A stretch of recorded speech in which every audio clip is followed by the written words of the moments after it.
Police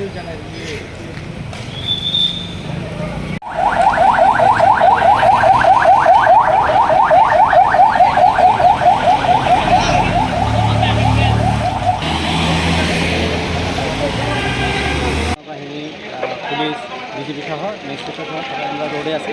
পরিস্থিতি সার্বিকভাবে আমাদের নিয়ন্ত্রণে আছে। 144 জারি হয়েছে, ফলে আমরা আশা করছি পরিস্থিতির আরও উন্নতি হবে। ঘটনার সূত্রপাত কোনো কিছু জানতে পেরেছেন কিনা? এই বিষয়ে আমরা এখনও পর্যন্ত ডিপে যেতে পারি না, যখন জানতে পারবো আমরা আহত বা কোনো নিহত সংখ্যা এই বিষয়ে আমরা হসপিটালে রেজিস্টার মেনটেন করতেছি। যখনই আমরা সর্বশেষ আপডেট জানবো আপনাদেরকে ফোন করবো। এখন পর্যন্ত আমাদের কোনো আটক নেই।